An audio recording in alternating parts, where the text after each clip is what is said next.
Shalom, selamat pagi. Apa kabar Bapak Ibu terkasih? Saya percaya bahwa kabarnya Bapak Ibu adalah kabar damai sejahtera, kabar baik-baik saja. Itu merupakan doa dan harapan saya. Pagi hari ini saudaraku terkasih, saya rindu menyampaikan firman Tuhan tentang Tuhan mau berperkara. Dengan siapakah Tuhan berperkara?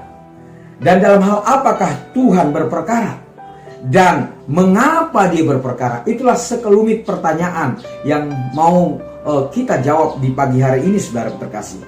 Saudara, di dalam Yesaya 1 ayat 18 di sana dikatakan, marilah, baiklah kita berperkara. Firman Tuhan, sekalipun dosamu merah seperti kermisi, akan menjadi putih seperti salju. Sekalipun berwarna merah seperti kain kesumba, akan menjadi putih seperti bulu domba. Demikianlah pembacaan firman Tuhan di pagi hari ini, saudara terkasih. Tuhan sedang mengangkat bicara. Di sana dikatakan, marilah, baiklah kita berperkara. Apa yang sementara terjadi? Dan sepertinya Tuhan sangat marah besar. Dan apa yang menjadi penyebabnya sehingga Tuhan marah? Saudaraku terkasih, selidik punya selidik, saudaraku terkasih.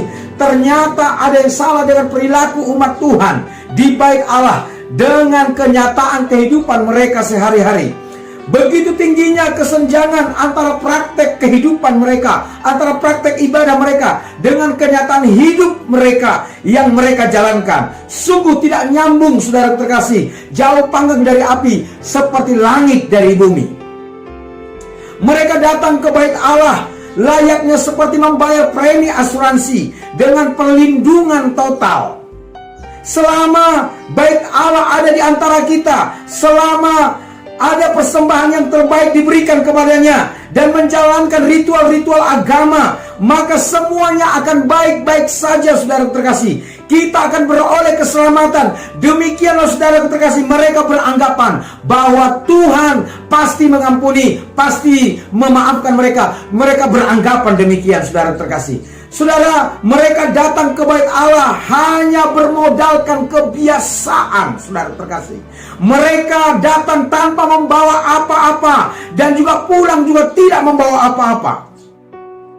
Yang mereka bawa datang ke bait Allah tidak lain hanyalah tubuhnya dan, saudara terkasih, dan persembahan mereka. Tetapi mereka tidak mempersembahkan hidupnya. Mereka membawa tubuhnya, saudara, mereka membawa persembahannya, saudara terkasih, tetapi tidak mempersembahkan hidup mereka. Yang Tuhan inginkan bukan korban persembahan itu, tetapi hidup yang penuh dengan dosa untuk datang dan diampuni oleh Tuhan. Supaya mereka pulang dan membawa pembaharuan hidup. Supaya mereka pulang dan membawa perubahan hidup. Tetapi hal sebaliknya yang terjadi. Bagaimana mereka datang, seperti itu jugalah mereka pulang. Tidak ada yang berubah, tidak ada yang berbeda. Mereka datang dengan demikian, mereka pulang juga dengan demikian. Tidak ada yang berbeda dan tidak ada yang berubah. Maka Tuhan ingin berperkara dengan mereka, ingin berperkara dengan umat Israel. Mereka ingin diperkarakan oleh Tuhan di pengadilan. Maka saudaraku, dapat dipastikan bahwa mereka pasti kalah. Sebab Alkitab mencatat dan firman Tuhan berkata, sebab dikatakan dosa mereka seperti kermisi dan seperti kain kesumba yang tidak dapat luntur lagi. Dan saudara terkasih, merah bagaikan kain kesumba, merah bagaikan kermisi. Demikianlah dosa-dosa mereka di hadapan Allah. Maka saudara terkasih, seharusnya tidak ada lagi jalan bagi mereka untuk keluar dari hukuman. Mereka pasti dihukum. Namun Tuhan ingin berperkara bukan untuk melakukan penghukuman. Jika saja mereka mau membersihkan diri, berhenti berbuat jahat, dan belajar berbuat baik, saudara terkasih, dan mau datang untuk dikuduskan oleh Tuhan. Jika saja mereka mau datang untuk berbuat baik dan belajar untuk berhenti dari berbuat jahat, dan saudara, mereka datang untuk dikuduskan oleh Tuhan. Walaupun kelihatannya Tuhan seakan-akan marah, tapi dalam hatinya Tuhan mau mereka dipulihkan, Tuhan mau mereka diselamatkan. Dan Tuhan mau mereka tampil apa adanya di hadapan Tuhan, tanpa menutupi dan mengakui segala dosa mereka di hadapan Tuhan. Yang Tuhan perlihatkan adalah kasih-Nya yang dapat mengubah kehidupan mereka menjadi baik, mengubah kehidupan yang merah karena dosa menjadi putih, bersinar seperti salju, saudara terkasih, dan hangat seperti bulu domba. Saudaraku, demikian juga saudaraku dengan kehidupan kita. Saudara, Tuhan juga mau pulihkan kehidupanmu. Tuhan juga mau mengubahkan kehidupanmu. Sekalipun engkau penuh dengan dosa, sekalipun engkau penuh dengan perbuatan-perbuatan yang najis, saudara terkasih, Tuhan mau memulihkanmu. Tuhan mau mengubahkanmu. Tuhan mau merubahmu, mengubahkan kehidupanmu dan kehidupanmu. Tuhan mau. Saudaraku terkasih, jika kita sudah dapat memahami nas ini, maka patutlah kita merenungkan yang pertama.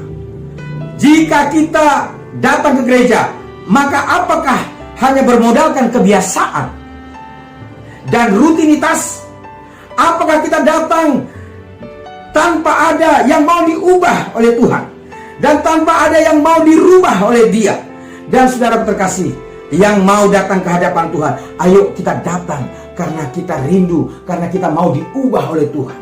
Yang kedua, saudara terkasih, dosa akan memisahkan kita dari Tuhan. Karena itu jangan pernah kompromi dengan dosa, dan pisahkanlah dirimu dari dosa. Jangan pernah bergaul lagi dengan dosa. Jangan pernah bermain-main dengan dosa.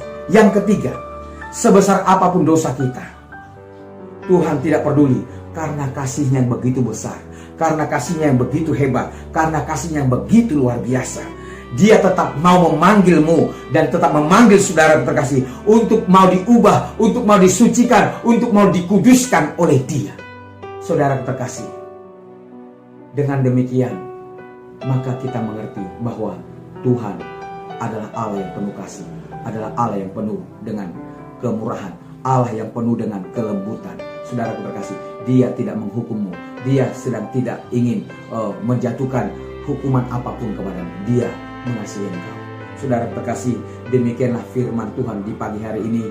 Biarlah firman ini menjadi rema, menjadi kekuatan yang menjadi meneguhkan saudaraku terkasih. Biarlah roh dan jiwamu dikuatkan, diteguhkan oleh Tuhan. Dan saya ucapkan shalom dan selamat pagi. Tuhan Yesus memberkati.